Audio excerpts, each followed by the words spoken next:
Hello friends, ओम श्री गणेशाय नमः। आप सभी का हमारे यूट्यूब चैनल पे हार्दिक स्वागत है। कल की वीडियो में हमने बात की थी दशा माता व्रत की 7वीं कथा की। अब आइए प्रारंभ करें दशा माता व्रत की 8वीं कथा। पुराने समय की बात है। एक घर में एक जेठानी देवरानी थी। वे दोनों निसंतान थी। वे मेहनत करके पेट पालती थी। दोनों व्रत पूजन कुछ भी नहीं करती थी। एक दिन दोनों प्रातःकाल गांव में आग लेने गई। उस दिन गांव में दशा माता का पूजन था, इसलिए उन्हें किसी के यहाँ से भी आग नहीं मिली। आग न मिलने पर जेठानी देवरानी से बोली, आज हम दोनों का भी व्रत रहेगा। शाम को आग मिलने पर ही रसोई बनाकर भोजन करेंगी। शाम हो जाने पर जेठानी अपनी पड़ोसन के यहाँ से आग लेने गई। पड़ोसन ने उसे आदर पूर्वक बैठाया। जेठानी ने पड़ोसन से पूछा, दशा माता का पूजन करने से क्या होता है? पड़ोसन ने बताया कि जिस बात की इच्छा करके डोरा लिया जाता है वह इच्छा पूर्ण हो जाती है।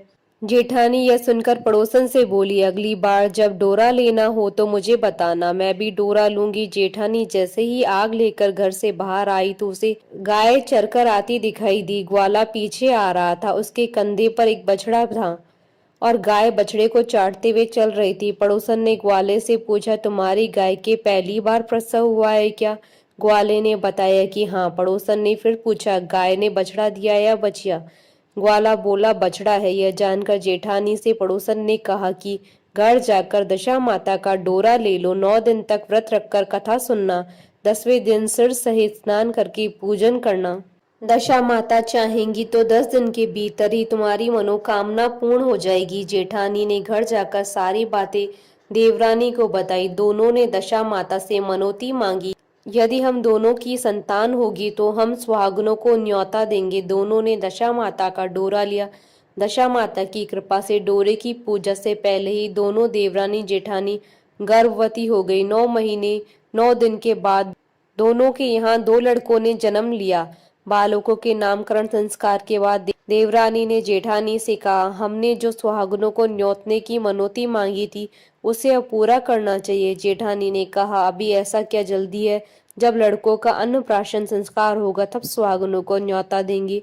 जब लड़कों का अन्नप्राशन संस्कार हुआ तब देवरानी ने जेठानी से सुहागनों को न्योतने की बात कही, परंतु जेठानी ने बात को टाल दिया और कहा कि लड़कों के मुंडन संस्कार पर सुहागनों को न्योता देंगे। होते होते कुछ समय बाद लड़कों का मुंडन संस्कार भी हो गया। देवरानी ने जेठानी को सुहागनों के न्योतने की बात कही। जेठानी बोली, लड़कों की सगाई के समय सुहागनें न्योतने जाएंगी।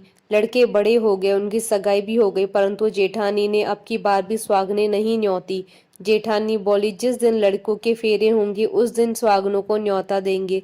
इस पर देवरानी बोली, बहन तुम्हारी जब इच्छा हो तब तुम सुहागनों को न्योता देना, परंतु मैं तो लग्न के दिन ही सुहागनों को न्योता दूंगी। देवरानी ने लग्न के दिन ही सुहागनों को न्योता दिया, परंतु जेठानी ने कुछ परवाह भी न की।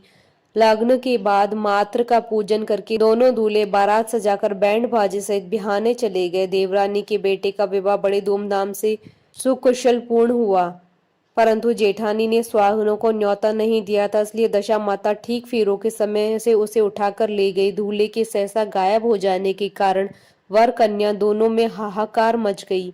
उनकी बारात खाली हाथ घर लौट कर आई, परंतु लड़की की माता बड़े संकट में पड़ गई। इस अधब्याही लड़की से कौन विवाह करेगा?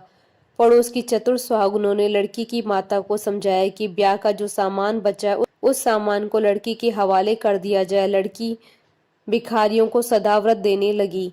एक दिन एक साधु तीर्थ यात्रा करता हुआ वहां आया। गांव से घने जंगल में एक पीपल का पेड़ था। लोग इस पीपल के पेड़ को पारस पीपल कहते थे। उसी पेड़ पर दशा माता का निवास था। साधु चलता चलता शाम को उसी पेड़ के नीचे ठहर गया। झाड़ूदार ने आकर उसी पेड़ के पास के मैदान में झाड़ू लगाई। बिस्ती ने मस्क से वहां पर छिड़काव कर दिया और माली ने फूल बिखेर दिए। तब अनेक देवता अनेक प्रकार की पोशाक पहनकर आने लगे तथा स्थान पर बैठने लगे। सबसे बाद में स्वर्ग के राजा इंद्र का सिंहासन उतरा। इसी के साथ स्वर्ग की अप्सराएं आकर भी सिंहासन के चारों ओर नाचने लगी। उसी समय अधब्याय लड़के को गोद में लेकर दशा माता पीपल के पेड़ के नीचे उतरी। इंद्र के साथ स्वर्ग से एक सूरा गाय भी आई थी। उसने 2 गिलास दूध दिया था। अधब्याय लड़के ने एक भाग के गिलास का दूध रख लिया था, दूसरे गिलास का दूध भी पी लिया था। जब तक अप्सराओं का नाच गाना होता रहा, दशा माता लड़की को गोद में लेकर बैठी रही। प्रातःकाल होते ही देवताओं का दरबार भंग हुआ। साधु भी वहां से चलकर गांव में आया। साधु महाराज गांव में भिक्षा मांगते मांगते अधब्याई लड़की के घर पहुंचा। लड़की ने आदर पूर्वक साधु को बैठाया और भोजन तैयार किया। लड़की ने 3 पत्तल परोस कर रखे। पहली पत्तल अधब्याय अपने पति के लिए रखी, दूसरी पत्तल बाबा जी के सामने रखी और एक पत्तल अपने सामने रखी। बाबा ने अपने आप कहा, वाह, जो बात मैंने रात को वहां देखी वही बात यहीं भी देखने को मिल रही है। लड़की ने पूछा, क्या बात है बाबा जी? साधु बाबा ने बात टालते हुए कहा, हम बैरागी लोग ऐसी अनेक बातें कहते रहते हैं, तुम्हें ऐसी बातों से क्या मतलब? तुम तो भोजन करो और भगवान का भजन करो। लड़की ने हठ पकड़ ली। उसने कहा, जब तक आप अपनी कही बात का खुलासा नहीं करेंगे मैं भोजन नहीं करूंगी। इस पर भी साधु बाबा चुप रहे। तब लड़की बोली, आप साधु हैं और मैं सती हूँ। आप या तो अपने कथन को स्पष्ट कीजिए, आपने रात में क्या देखा, नहीं तो मैं आपको शाप दे दूंगी। तब साधु बाबा ने रात का सारा किस्सा कह सुनाया। सुनकर लड़की ने बाबा के साथ पीपल के पेड़ के पास जाने का निश्चय कर लिया। साधु बाबा आगे चले और लड़की उनके पीछे पीछे चलती रही। साधु बाबा लड़की को पारस पीपल के पास छोड़कर चले गए। संध्या होने पर नित्य की तरह जमादार ने झाड़ू लगाई, बिस्ती ने अपनी मस्क से पानी का छिड़काव किया, माली ने फूल बिछाए, देवताओं के राजा इंद्र आए, अप्सराओं का नाच गान प्रारंभ हो गया। उसी समय दशा माता पीपल के पेड़ से उतरकर दरबार में बैठ गई। लड़की ने सूरा गाय का दूध लिया और 1 गिलास अधब्याई लड़की के लिए रख लिया। जैसे ही लड़के ने दूध का गिलास मुंह पर लगाया, त्यों ही लड़की दूसरा गिलास हाथ में लेकर वर के सामने आ गई।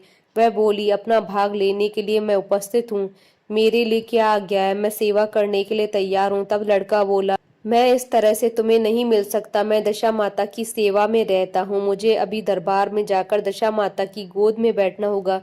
यदि तुम्हें मुझसे प्यार है तो दशा माता को प्रसन्न करके उनसे अपने लिए मांग सकती हूँ, तब मैं तुम्हारा हो सकता हूँ। लड़का दूध पीकर दशा माता की गोद में जाकर बैठा।